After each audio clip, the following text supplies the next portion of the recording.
Hello and welcome to our QS STEM Summit. So my name is Jessica Turner and I am the Group Managing Director here at QS.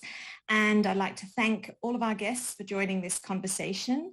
And I'm really excited about the conversation that we're going to have today because STEM is very close to my heart. I started my career in my undergraduate degree was electrical engineering and pure mathematics. And at that point, it was certainly a field that was far more we had far more male colleagues in the classroom than we did women, and we had actually about 5% of the class were women at that stage. So, things have really changed now, but it's been, fantastic to sort of track the journey that women have made in STEM and see the careers that people have. And so we have three really fascinating panelists here today. And I'm delighted to have them join me, and I would like to get each one of them to introduce themselves. So I'm going to start with Angeliki, Dr. Angeliki Chanteli, and if you could introduce yourself first, please. Hi everyone, my name is Angeliki. I come from Greece, from a small hometown called Argos. I studied civil engineering, and I did a PhD in mechanical engineering and aeronautics. Full of male colleagues there, that's for sure. I like Jessica's background story there. And at the moment I work as a quality engineer in Boston Scientific in Galway, Ireland. So that's all from me. Thank you very much. And then I'd like to go to Myrto Patraskaki, please. Well, hello. Thank you very much for having me. My name is Myrto. I am also Greek, and I am a biochemist with training in molecular biology. I did all that in Greece, and now I'm in Luxembourg. I'm pursuing my PhD in neurosciences. More specifically, I work in a rare neurometabolic disorder, and I try to model the disease and understand the mechanism underlying it. Fantastic. And then finally, we have Dr. Kelly Kousi, please. Hello from me too. I'm Kelly, and I'm also from Greece, surprise, surprise. And I'm originally a chemist, and I did my master's and my bachelor's, my master's, and my PhD in Greece. And now I'm a lecturer of chemical engineering in the University of Surrey in the UK. And I work on nanomaterials for catalysis and energy conversion applications. Fantastic. So we have an incredibly impressive array of experience on our panel today. Very excited about the conversation. So we're going to start with Angeliki, and I know you mentioned you have a PhD in mechanical engineering and aeronautics. And can you tell us a little bit about how you decided what to study, and how early did you know that that was the subject that you wanted to study? So in my case, I knew I wanted to study civil engineering since the last year of high school. So I think I was about 17 or 18 years old when I decided that. My mother was very surprised actually, but I did it. I was happy that I finished my degree, but I decided that I didn't want to work on that area anymore. And the PhD, I would say it kind of grew into me gradually. So I did my application to the Department of Mechanical Engineering and Aeronautics at the University of Patraskaki, Greece. And after I got my acceptance, I got to know more about the subject and, what sort of thesis I wanted to do. And what I can say for sure is that when you're doing a PhD, it's really a journey. So you get to discover things about your abilities and your resourcefulness, which is essential. And you may not have imagined it otherwise. So that was my personal journey so far, and I'm happy it went well. It went well at the end. So. Thank you. And Myrto, you have also chosen to progress your studies and move into a PhD program, and maybe you can tell us a little bit about why you've made that choice. Sure. So in my university, my bachelor's, we started being in the labs from very early. So all through the years that I was doing my bachelor's, we were having practicals in the labs. Then in order to finish and get my degree, I had to do a thesis, and that was also 6 months of experiments. So that was already the start that I realized that I want to be in a laboratory and I want to work in research. So master followed, and then I finished that, and I was still in this process that I really wanted to explore, and I really wanted to do something new and have all these unanswered questions that I would try to answer. And well, from all that I knew, the PhD is the best option for that. And so this is how I started. Great. And then Kelly, for you, maybe you can tell us a little bit about how the PhD that you did has impacted your career and how that led to your next moves following that. Sure. So when I finished my PhD, I thought about, what I'm going to do now. And I knew pretty much 3 things: that I liked research, that I'm curious, and that I'm a problem solver. That didn't help much because I knew that before starting my PhD, to be honest. But so this all happened kind of organically for me. So I went on to work for a research company where I did utilize my PhD for a year, but then I thought I liked academia more. So I went back and actually went to Newcastle University for a few years, working as a research associate there. To be fair, in the job that I do now, I wouldn't be able to do it at all if I didn't have a PhD. So in order to be a university professor, you need to have a PhD. But apart from that, I think one very important thing that PhD taught me is how to own my thoughts and my research and my knowledge. So if you want to say, it's very important, it was very important for my CV in order to get the position that I have at the moment, but also it was very important to make me into the person that I am today. Maybe you can tell us a little bit about the impact that the research that you did has had and what it was that was unique about what you studied. So I did my PhD on, I know many unknown words here, glycerol conversion to hydrogen or synthesis gas. So glycerol is the main byproduct of the biodiesel production process. And glycerol we use in everything, like the creams that we put in our face, the food that we eat, everything. But still, because we have such a huge excess, there is still a lot going to waste. So what's the best thing to do? Try to convert it in something useful. So I started converting it into energy, hydrogen for fuel cells or synthesis gas for synthetic fuels. This is a catalytic process, which means that you need to use materials in order to realize it and control it. So I studied I was trying to find the best materials for it and how the mechanism of the whole reaction works in order for us to be able to get exactly what we need. And obviously this is very important because, we all know the sustainability aspect of things. We want to be able to live in a life in an earth that we are proud of and that we can breathe, actually. So this is very important. And still now I'm working on this kind of processes. I work on different nanomaterials for this kind of applications. So it taught me how or where I wanted to take my research. I still work on the sustainability sector. At the moment, I'm working on converting CO2 with these kind of materials into synthetic fuels. So I think it was a seamless and smooth transition, I would say. Fantastic.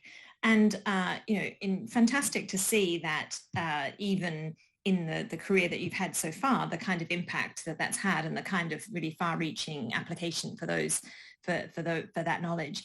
Maybe Angeliki, can you tell us a little bit about the focus that you had in your PhD and how that's being, what the impact of that is? Sure. In my case, I think my PhD is not connected with my current role, but I think I can highlight the points there that helped me out to build my skills, I suppose. So my PhD was about multi-scale numerical analysis on polymer composite materials that were reinforced with carbon nanotubes. The reinforcement of carbon nanotubes was very, very popular 10 years ago. It still has some applications with batteries and electrical, I would say, applications.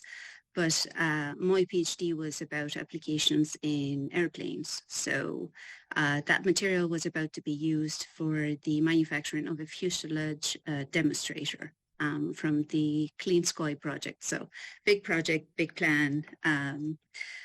I would say a difficult material to work with because it involved different length scale problems because carbon nanotubes are so small, so you had to kind of like control them in a way to have a good reinforcement to the final product.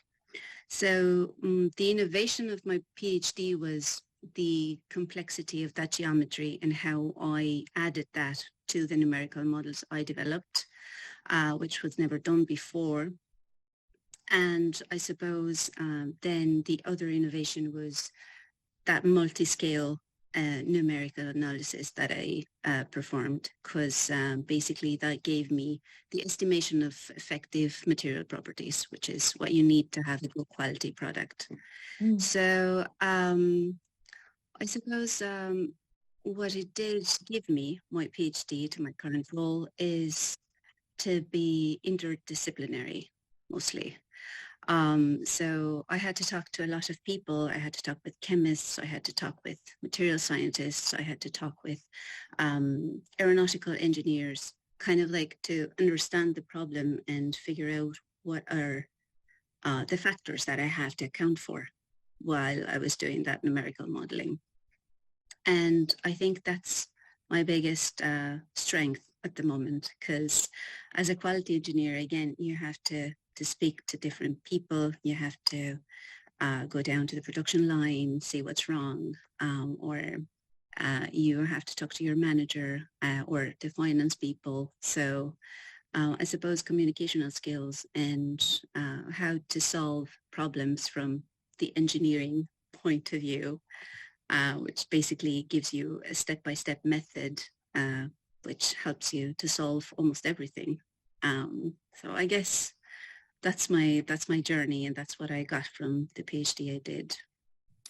Fantastic. And I think that's really interesting to hear about that multidisciplinarity of both of your project and the project that Kelly just told us about as well. And it's just such a theme, the collaboration and the network that we work in are such themes of research. And maybe then Myrto, we can go to you a little bit to talk about how people have been part of helping in your choices as well. And how have you found mentors? What role do you think mentors have played? Has that been important to you and some of those collaborations in working through your PhD? Okay, wow, many things to say here. So I will start from the mentors part. I have to say that the role that they played actually, unfortunately, was the lack of them. So for many years, I was lacking a mentor and I could feel this absence. At the beginning, I didn't know what it was, this feeling, completely lost feeling. But then when I started to learn more things and I realized and I understood the meaning of a mentor, I realized that I was lacking this person from my life for a long time.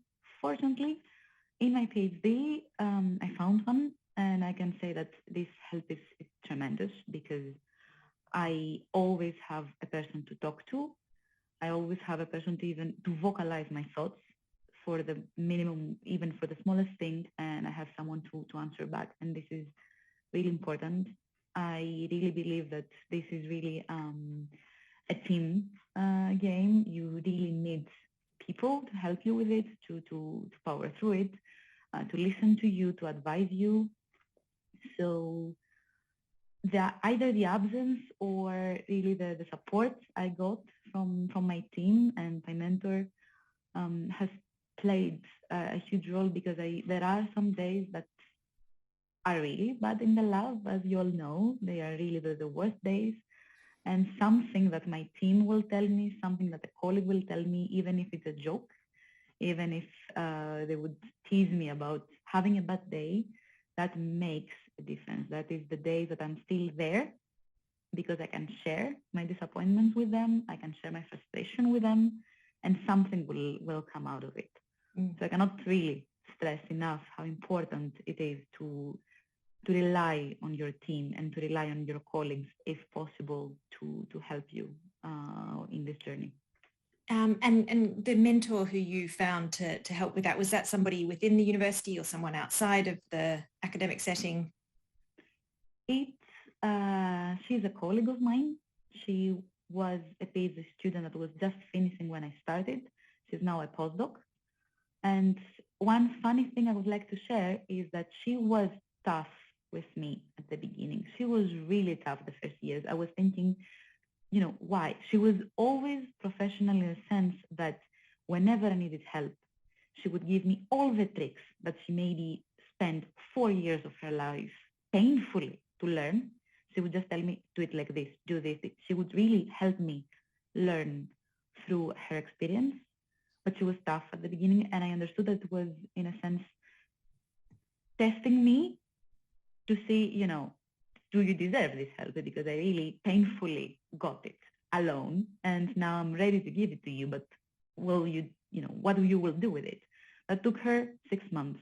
From that, maybe a bit more. From that point on, she's been mentoring me incredibly without even realizing, I think, that she's doing it.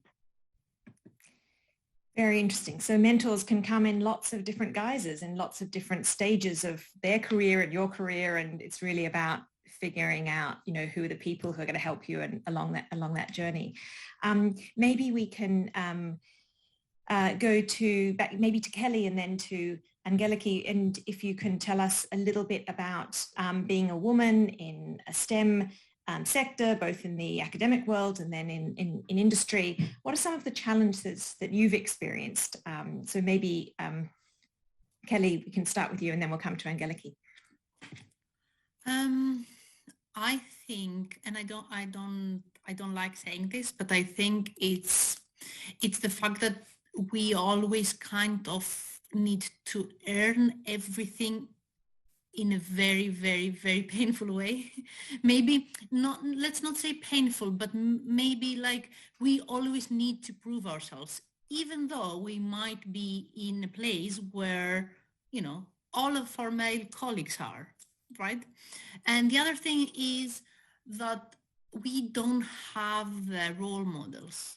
And not only in the sense that we don't have someone to look up to, but we don't usually have someone next to us to do what Myrto's mentor did for her. Because we are in a more, both Angeliki and myself, we are both in a more engineering part of STEM. So there are not a lot of women there. I have been in groups where we were like 20 people and I was usually the only woman there. And I don't want to say that my colleagues didn't support me. They always did, or they didn't know how to, because they don't know how to be women and what that means for us. Having said that though, I am at the university now that's very, very, very supportive. So it depends on where you land and when you end up being. So yeah. Yes, absolutely. And then Angeliki, maybe you can build on that. What are some of the challenges and how have you, worked through those? Have there been challenges? Well, I think that my first challenge was when I got accepted to the PhD and I joined the team of mechanical engineers.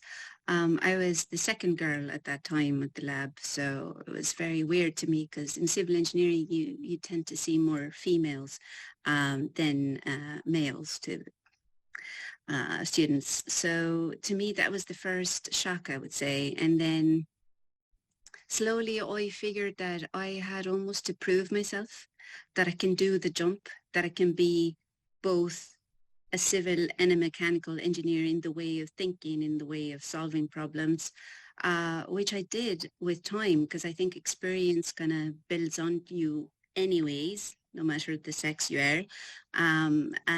But I suppose that was the main challenge, that I had to prove myself, and I had to be quick and adaptable and flexible as well, which I did. I went through all those challenges, and you come out of them at the end, no matter how much time they will take. And all I have to say is that if you keep a positive thinking, and if you have confidence in your knowledge and in your skill set, and if you're willing to upgrade that by doing a course, by doing a master's, by doing a PhD, or even talking to a mentor, as Myrto said, it was really important for her and it really helped her along the way. I think given those, you can succeed to anything. Like you can build a career that you want, no matter what it is, no matter from what STEM field you come from. So I think that's my opinion there. That's my take on that anyways. Yes, and there's certainly a certain amount of freedom with being able to create your own path and create your own role. And Myrto, you've talked a bit about the importance of having a mentor and being able to get that sort of guidance. Can you tell us anything else that was important to you in being able to build your career as a woman in this field? Yes, sure. First of all, it was the acceptance. I know it will sound, very just Instagram quote, but it's not. So it's really the importance that I had to accept that imposter syndrome is a thing. It's really a thing, and you feel it, and it's there, and it's normal to feel it, but it's not the truth. So it's not what is happening. It took me some time to accept that I am here. I deserve to be here. I was chosen through a procedure. So if I came here, I'm where I should be. No second thought on that. And then another important, when it comes to any kind of research, I think you start with a lot of questions. I think it's really important to remember that we don't have to reinvent the wheel. We don't have to do everything alone.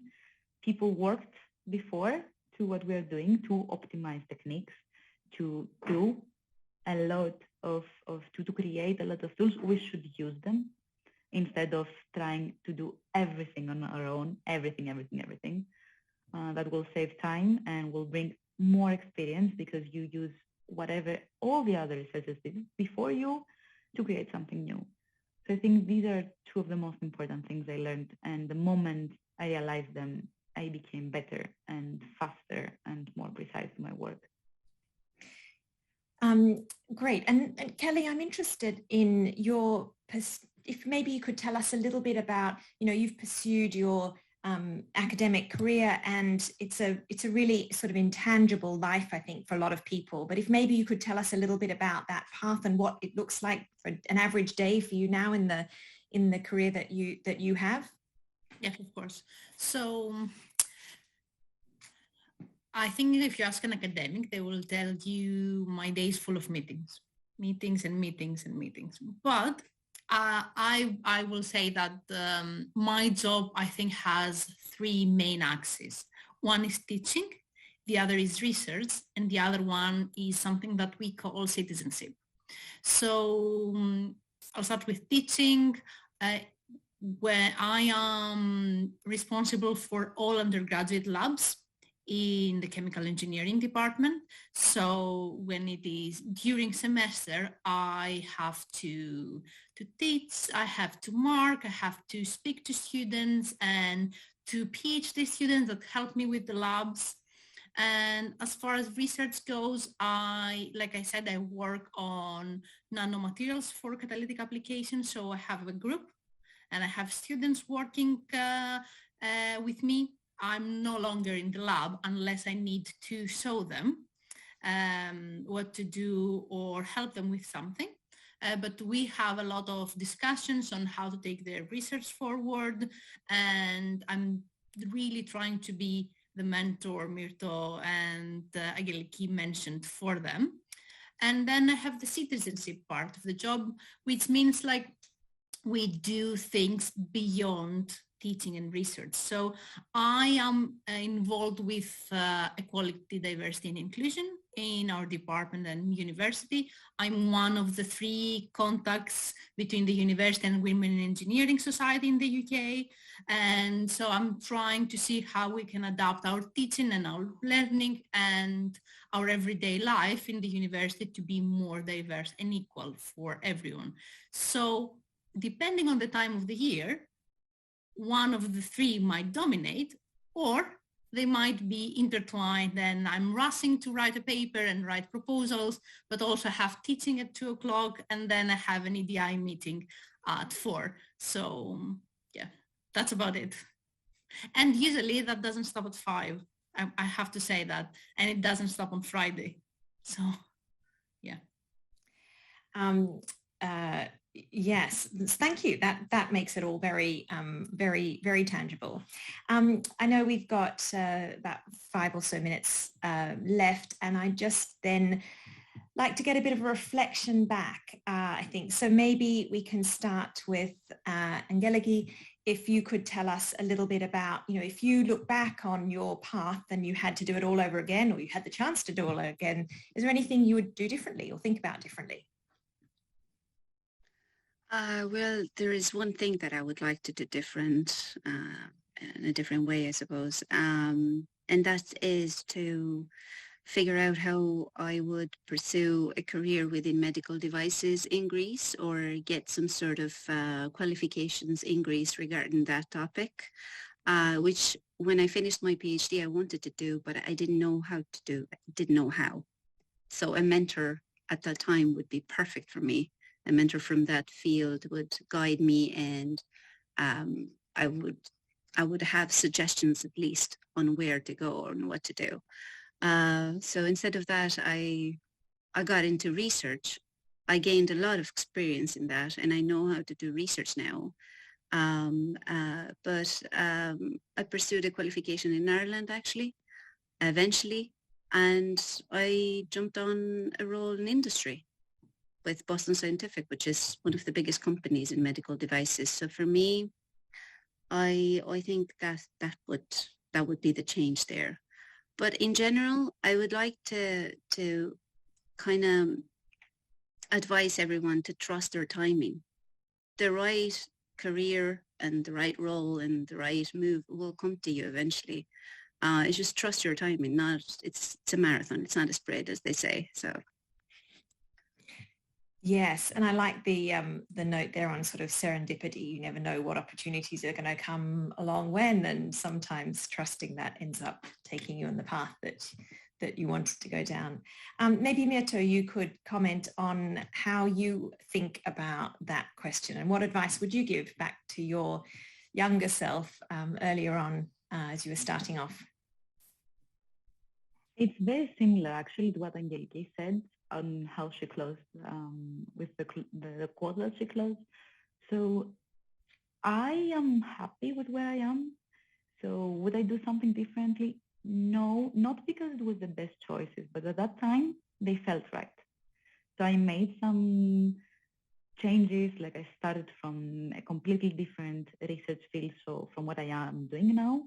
But at some point I found what I wanted to do and what I loved, and I followed it, and now I'm happy with the research field I am.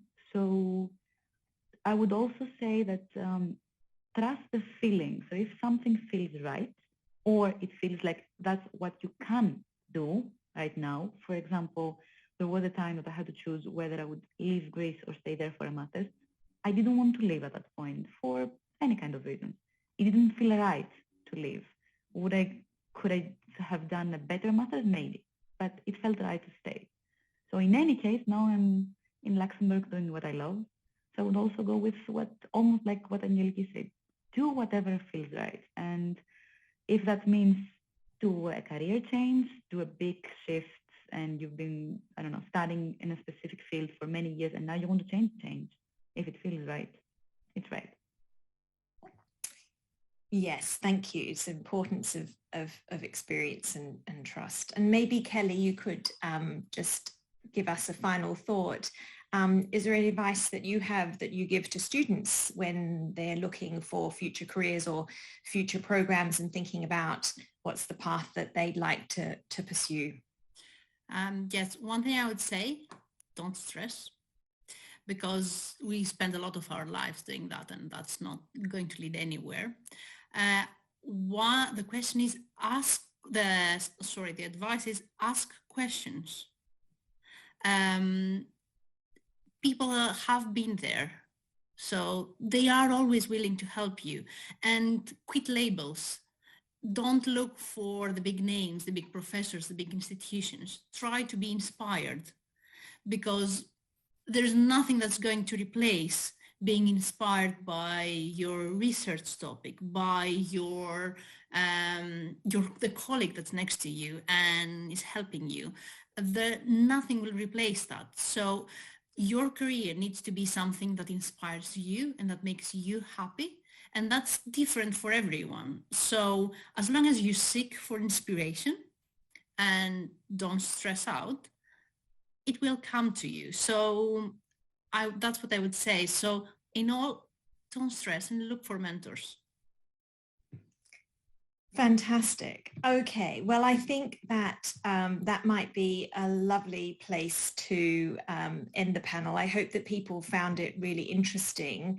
What I've really enjoyed about the conversation is that we've got three extremely intelligent, thoughtful and experienced women who have gone into really pursued their passions in fields that may have not been, the things that you would easily think about, that are very, technical and very specific fields, but that have led you all into careers that means that you have a real impact, and not just an impact on your own lives and the people around you, but an impact on the kind of inventions that people are going to be using for many, many years to come. And it's really inspiring. So thank you all. Fantastic to hear those journeys and hear those stories. And there's so much hard work and perseverance that goes into getting there, and it's lovely to be able to look back and be able to tell a little bit about what that really means. So we really appreciate all of you sharing your experience today. That's fantastic. So, and to all of those listening, please